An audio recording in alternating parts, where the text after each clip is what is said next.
The pen is still moving when your phone buzzes. You finish signing the page first. Not because you're calm. Your hand just didn't get the memo to stop. You set the pen down, pick up the phone, read the number once, then again, then a third time. The way you used to recount change at a gas station because you were pretty sure you were short. $1.4 billion. You're 30 years old. The pen is somehow still in your hand.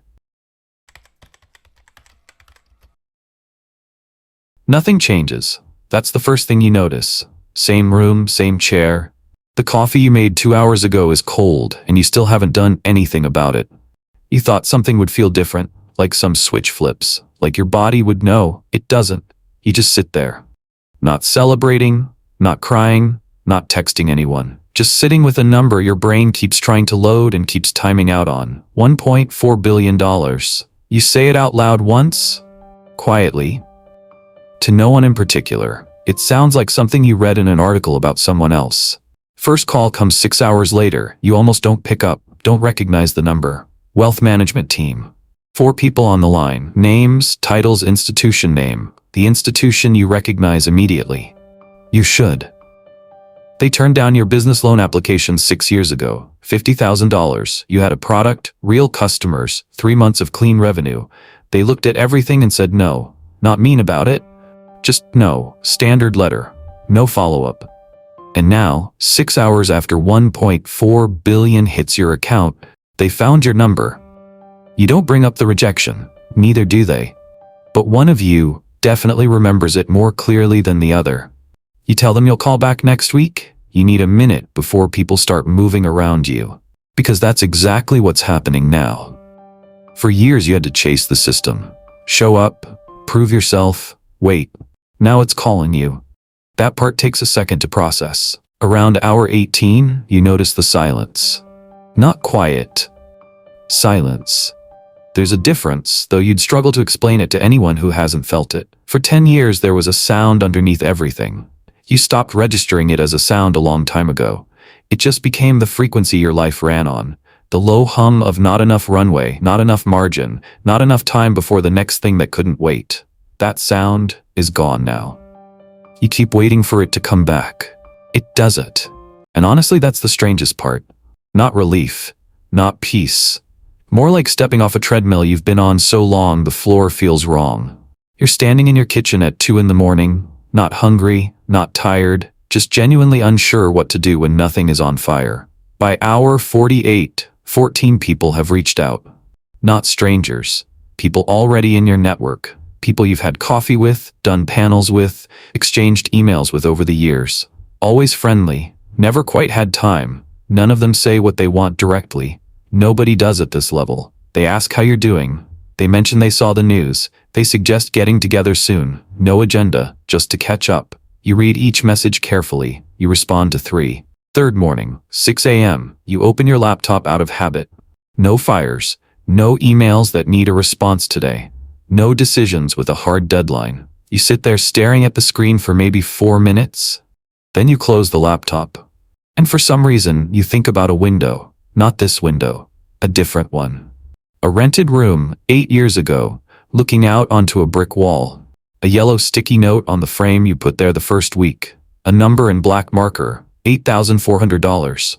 Not a goal. Just the number that meant you didn't have to think about next month yet. You haven't thought about that sticky note in years. You're thinking about it now. The wealth manager sends a follow-up email Thursday morning. Professional, clean logo, dark blue. Serious looking. You stare at that logo a little longer than necessary. And then you're somewhere else entirely. You're 9 years old. Your family isn't poor, not the way people mean when they say poor. Lights are on, fridge has food, you've never missed a meal, but there's a system in the house. Nobody explains it. You learn it the way you learn everything important at that age, by watching. Rent gets paid on the first, never the second. Your dad sets a phone reminder even though he hasn't missed a payment in 11 years. The reminder isn't about forgetting, it's about control. The one thing he can control is the timing. Your mom clips coupons Sunday evenings at the kitchen table. Not as a hobby. She's done the math. The math says it's worth 40 minutes. You watch her do this and think nothing of it. It's just what Sunday evenings look like. There's a brown envelope on top of the refrigerator. Always there. Thicker some months, thinner others. You never ask what it's for. You figure it out eventually. Emergency fund. Cash.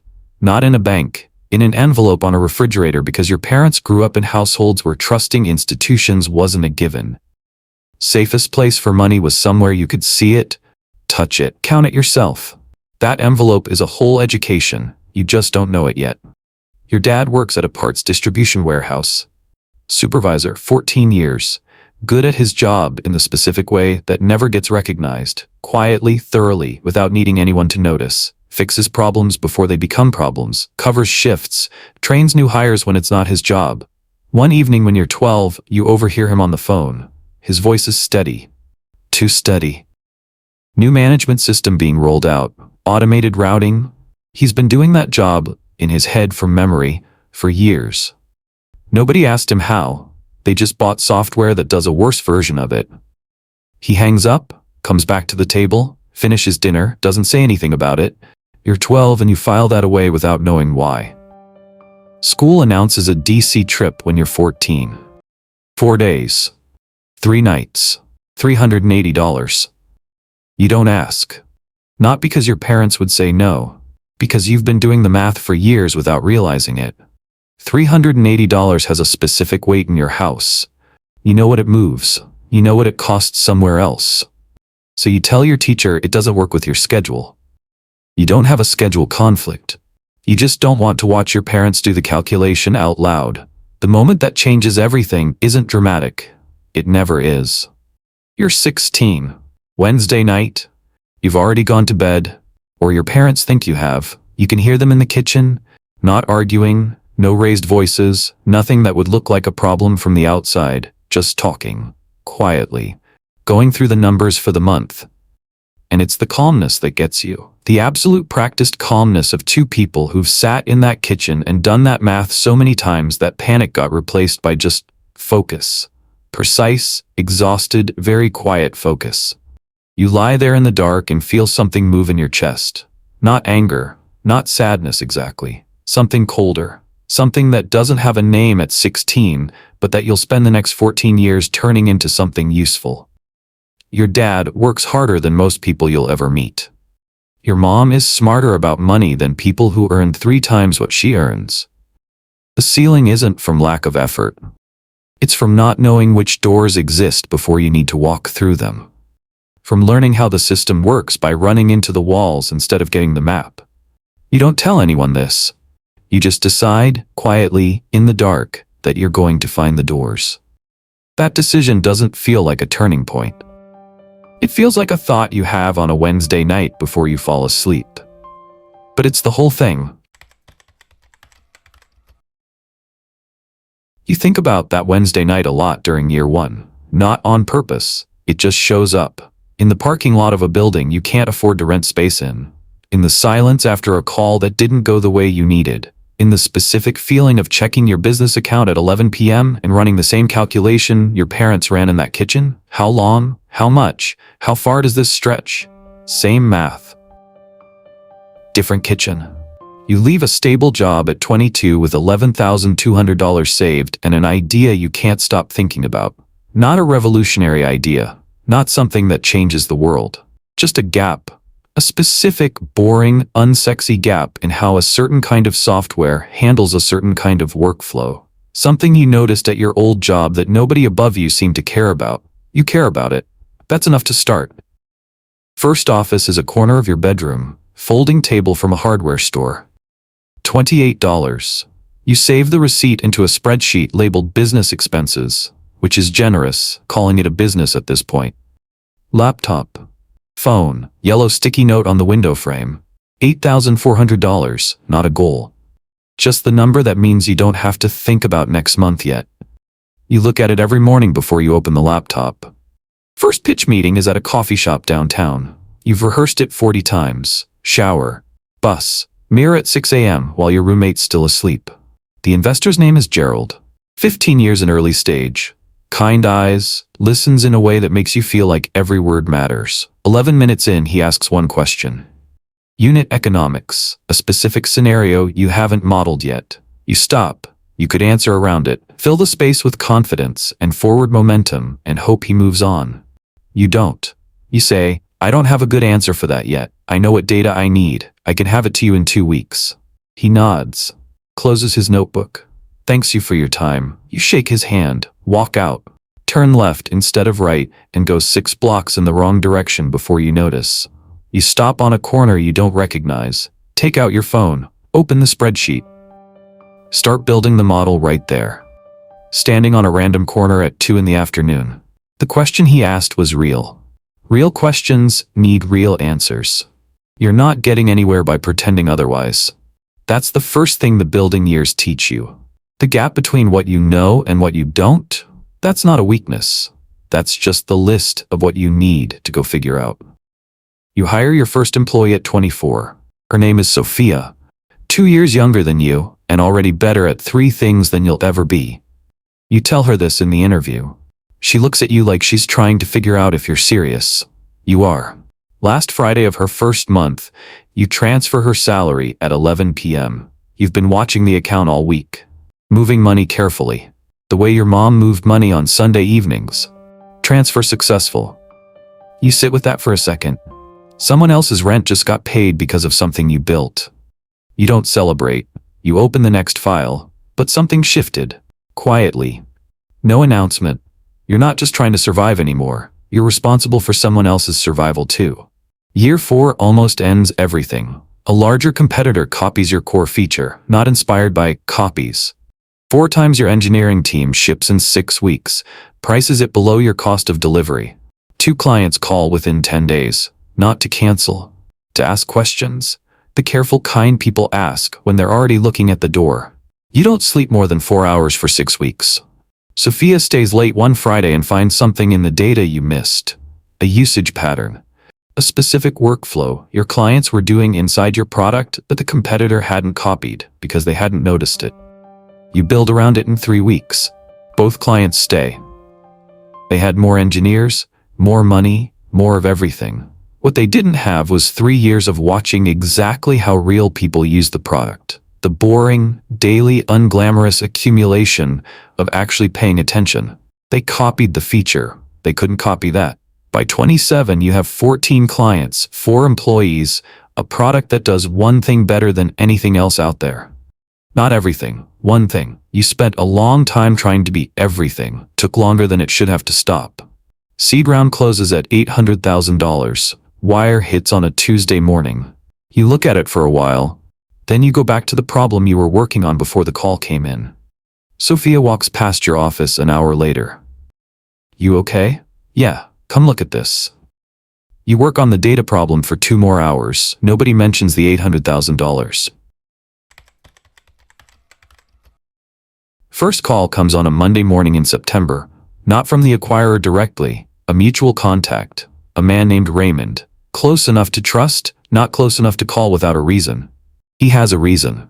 A company is interested in having a conversation. He says it casually, the way people say things they've been asked to say casually. You forward the email to your attorney before you respond. You wait 2 days. Not a game. Not tactics. You learn that the first person to show urgency in a negotiation loses ground in 1. Learned it by being on the wrong side of it once, at 25, in a partnership conversation that cost you 4 months and a friendship. Some lessons only stick when they're expensive. The process takes 4 months. You won't remember it as a story. You'll remember it as a series of rooms. Conference room at their headquarters. 12 people on one side of the table. You, your attorney, your CFO on the other. Room is very clean. Chairs are expensive. Air feels like it's been filtered a couple extra times. You notice all of this. You've been noticing rooms since you were 9. Rooms tell you things before anyone opens their mouth. This one says, we've done this before. We know how it ends. You sit down anyway. Due diligence is the part nobody prepares you for, not the paperwork. You expected the paperwork. It's the feeling of having every decision you've ever made examined by people whose job is to find what you missed. Every hire, every contract, every line of code. They find 3 things. 2 are minor. 1 takes 11 days to resolve. You don't sleep well those 11 days. Not because you're scared the deal falls apart, because the thing they found is something you knew about, had managed, believed was handled. Watching someone else go through it makes you see it differently. That's the thing about building something from scratch over 6 years. You're very close to all of it, sometimes too close. The night before the final signing, you don't sleep at all. Not excitement, not exactly fear, something older. 2 in the morning, staring at the ceiling, and you're thinking about your dad on the phone that night. Voice too steady. Software replacing 14 years of expertise nobody bothered to ask about. The envelope on the refrigerator, the calculation in the kitchen, and somewhere underneath all of it, underneath the deal and the number and the 4 months of rooms, there's a 16-year-old lying in the dark making a decision nobody will ever see. You're about to find out what that decision was worth. Morning comes, you shower. You drive to the office in silence. You sign everything on the first pass, no hesitation, no ceremony. Just a pen moving across paper. There's a drawer in your desk, bottom left, sticks when you open it, you've never fixed it. Underneath a phone charger you don't use anymore, and a notebook from year 2, a yellow sticky note. $8,400, black marker. Your handwriting from 8 years ago. You put it there the day you moved into this office. Don't look at it often, just know it's there. Final number comes on a Wednesday evening. Your attorney calls. Voice measured, she says the number. $1.4 billion. You write it down on paper. Not your phone. Paper. Fold it in half, put it in your pocket. You cook dinner that night, rice and vegetables, something from the back of the pantry that needs using up. Eat alone, watch something on TV you won't remember the next morning. Go to bed at 10:30, sleep fine, that surprises you later. Thursday, 1:55 p.m., you're at your desk, call at 3 you haven't canceled, at 2:03 your phone buzzes. Your attorney. A text, 2 words, it cleared. You open the banking app, look at the number, $1.4 billion. Your brain does the thing it always does with big numbers. It just refuses. Like trying to open a file you don't have the software to read. You open the bottom left drawer, the one that sticks. Move the phone charger, the notebook. Find the sticky note underneath, yellow paper, black marker, your handwriting from 8 years ago. $8,400, you hold it in one hand, look at the number on your phone. 1.4 billion. Then back at the sticky note, 8,400. Same hand. 8 years apart, you place it on the desk, look at it one more time, then you drop it in the bin. Not because it doesn't matter, because it did its job. You join the 3 o'clock call 2 minutes early, say good afternoon, open your laptop, do the work. You don't go looking for the system comes to you. That's the first thing that's different. Within 48 hours, 7 financial institutions make contact, not cold calls, warm ones. People who know your attorney, people who saw the announcement, did the math, picked up the phone. Each call is professional, thoughtful. Each person speaks carefully. The way people speak when they've been trained to make money sound like care. They use words like stewardship. Legacy. Multi-generational wealth. You listen to all of it, you take notes, you don't sign anything for 30 days. The private banker arrives on a Tuesday morning, he drives to your office, not the other way around. His name is Thomas. 19 years in private banking. The specific kind of confidence that comes from sitting in a lot of rooms with a lot of people who have a lot of money and knowing what they need before they ask. He places a leather folder on your desk, 40 pages inside. Your name on the cover, full name spelled correctly. You flip through it slowly. Then you close it. 6 years ago, you say, I applied for a $50,000 business loan at one of your branches. He doesn't flinch. I was declined. No follow-up call, just the standard letter.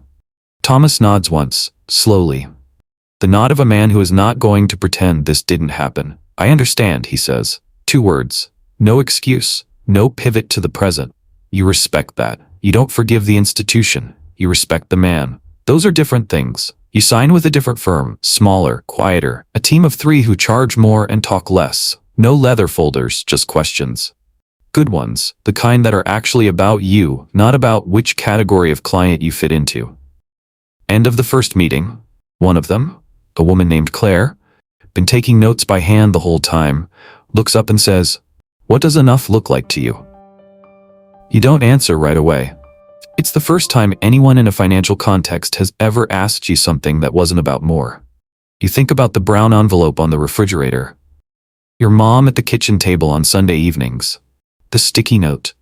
"I'll have to get back to you on that," you say. She writes it down. "Here's what the system looks like from this side." Meetings happen at your convenience. Paperwork arrives pre-filled. The interest rate on a credit facility isn't posted publicly. It's a number that exists only in a conversation, and it reflects not your risk profile, but your relationship profile. When something goes wrong, the call gets answered on the second ring. No hold music, no script, no transfer to someone who also can't help you. You've been on the other end of that, the end where the hold music loops, where the script says fees can't be reversed at this time, where you wait 40 minutes to talk to someone reading from a page. You remember what that felt like. The system didn't change between then and now. Your position in it did. That's the only thing that ever changes. 3 weeks after the wire clears, a venture fund emails you. They want you as a venture partner, not to manage a fund. Just to look at early-stage companies and tell them what you see. 2 paragraphs. No pitch deck. No follow-up pressure. You think about Gerald, the investor from the coffee shop, the one who asked the question you couldn't answer and closed his notebook. You never got that meeting back. But you built the model. You had the answer 2 weeks later. You just had nobody left to give it to. You email the fund back. You say yes. Not for the economics, because you remember what it felt like to sit across from someone who had the power to open a door and watched them close it instead. You'd rather be the person who at least asks the real question, even when the answer isn't ready yet. Nobody warns you about this part. Not the financial advisors, not the attorneys, not the people who've done it before and smile when you ask what it's like on the other side. They say, "It's different." They don't tell you how. Your 3 closest friends from the building years are still your 3 closest friends. That part hasn't changed. What's changed is something underneath every conversation now. Something nobody names. Something you all feel and none of you say out loud. You meet for dinner on a Thursday. Same restaurant, 4 years running, same table in the back if it's available. James is there. Operations at a mid-sized company, new mortgage, baby due in April. Tired in the specific way of someone who is genuinely happy and genuinely exhausted at the same time. Kofi is there. Left his job 8 months ago to consult independently. Going okay? Not great. Okay. He orders the second cheapest thing on the menu. The way you used to order the second cheapest thing on the menu. You notice. You don't say anything. Preeti is there. Made senior manager last month. Proud of it. She should be. You listen to all of it. Ask real questions. You're genuinely glad to be there. Somewhere around hour 2, you realize you haven't said anything true about your own life since you sat down. You want to tell them you haven't slept properly in 3 weeks. Not from stress. From the opposite of stress. From the strange vertigo of having nothing urgent to solve and not knowing who you are when nothing is urgent. You want to tell them you drove past your old apartment last week, sat outside for 10 minutes in a car that cost more than you made in your first 2 years of building. Felt something you still can't name. You want to say all of this. But James is exhausted, happy. Kofi is doing the menu math. Preeti just got the thing she worked 3 years for. Saying any of it sounds like complaining, and you don't have the right to complain at this table. Not with this number in your account. So you order another round. Ask James about the baby's name. Listen to Kofi's pipeline. Tell Preeti she deserved it. All of it is true. None of it is the whole truth. Your parents come to visit in November. Your mom walks in and goes quiet for a moment. Not uncomfortable. Just taking it in. She touches the kitchen counter with one hand. Briefly, the way you touch something to confirm it's real. Your dad stands at the window, looks out at the city. Then he says, "You did good, son." 4 words, flat. Simple. You say thank you. You both look out the window. There's a whole conversation that lives in the space between what you've built and where you both started. The envelope, the Wednesday night calculation, the warehouse job, the software that replaced 14 years of expertise nobody asked about. That conversation exists. You both know it exists. You stand there and let it exist without saying it out loud. Halfway through dinner, your mom mentions she saw something on sale at the grocery store this week. Almost called you about it, then she laughs a little. I guess you don't need to know about grocery sales anymore. She says it lightly, like it's nothing. You say, you can still call me.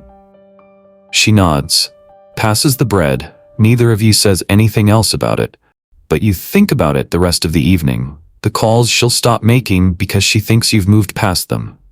She's not pulling away. She's just recalibrating. And recalibration, even the gentle kind, is still distance. There's a version of loneliness that has nothing to do with being alone. It's the loneliness of a context most people in your life can't follow you into. Not because they don't love you, because the language doesn't translate. 6 weeks after the wire clears, you buy a plant. Not a statement piece. Not something an interior designer picked out. Just a small green plant from a grocery store. $7. The kind that's hard to kill. You put it on the windowsill in the kitchen. It needs water once a week. A little light. Something small and living that requires just enough attention to make you feel useful without demanding anything you can't give right now. You stand there looking at it for a second. Then you make coffee. Then you sit down, and the engine starts. Not a decision, not a choice you make consciously, just a pattern that's been running quietly for 10 years, switching itself back on. Your brain starts scanning for the gap, for the thing nobody's paying attention to yet. You're not even looking for it. It just starts happening the way breathing starts happening. You think about something a partner at the venture fund mentioned last week. A problem that keeps showing up across different companies in different forms. A gap nobody's built the right solution for. You open your laptop, start a new document, type 3 lines, then you stop. Close the laptop, look at the plant. You thought the engine was built from ambition. It wasn't. Ambition knows what it wants. Moves toward it loud and direct. This is something quieter. Something built much earlier. In a house where a brown envelope sat on top of a refrigerator. In a kitchen where 2 people ran the numbers in voices so calm it was almost frightening. In the dark on a Wednesday night when you were 16 and felt something cold and useful move through your chest. The engine wasn't built from wanting more. It was built from not wanting that kitchen, that ceiling. That specific kind of stillness where you do everything right and the math still doesn't work and the system moves around you like you're not quite there. You built the engine to get out of that. And it worked. Completely. At a scale your 16-year-old self couldn't have imagined. But the engine doesn't know that. It doesn't check the account balance. It just runs. You call your dad on a Sunday afternoon. He picks up on the second ring. He always picks up on the second ring. You talk for 40 minutes. Nothing important. The neighborhood. A game he watched. A repair he's finally getting around to. Halfway through he mentions he's been sleeping better lately. Says it like a small update. You ask him why. He's quiet for a second. I don't know. I just don't worry the way I used to. You don't say anything for a moment. That's good, Dad. Yeah, he says. It is. You finish the call. Put the phone down. Your dad is sleeping better. Not because you gave him a number or wrote a check or made an announcement, just because something in the architecture of his life shifted. That low hum underneath everything, the same one you grew up inside, the one that became the air, it's quieter for him now. You did that. Not by building something for him, by building something that changed what the baseline looks like. You think about what Claire asked you. What does enough look like to you? You didn't answer her that day. You still haven't. Not because you're avoiding it, because you're still finding out. Here's what you know at 30. Building something real is mostly invisible. No audience, no signal, nobody calls to tell you you're doing it right. You just keep going because stopping means something you're not ready to accept. The loneliness at this altitude is real, not dramatic. Just real. A context that doesn't translate, and you're still figuring out how to carry it. The engine is still running. You're not sure you'd turn it off even if you could, because it's not the problem. It's the proof that a 16-year-old lying in the dark on a Wednesday night made a decision nobody saw, nobody recorded, nobody gave him credit for. And it compounded. The way real decisions do, quietly, over time, without anyone watching. Somewhere tonight, a teenager is lying in the dark. House is quiet. From the kitchen, a careful conversation. Numbers being discussed in voices too calm. The voice of people who've done this calculation so many times that panic got replaced by precision. The teenager is listening. Doesn't know what they're hearing yet. Just knows they don't want to be in that kitchen in 20 years running that same math. They don't know the decision they're about to make isn't a plan. Isn't a strategy, isn't even a goal, it's just a direction. Small, quiet, entirely their own. At $8,400, every mistake costs time. You work more hours, lose more sleep, rebuild from slower ground. At 1.4 billion, most mistakes can be paid for with money. You hire the right person, absorb the loss, keep moving. That's not luck, that's leverage. And leverage is access compounded over time. The brown envelope on the refrigerator was trying to build toward it. Never quite got there. The teenager in the dark is about to start building toward it. They don't know that yet.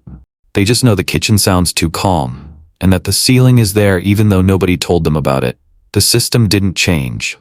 Their position in it is about to. And that's the only thing that ever changes.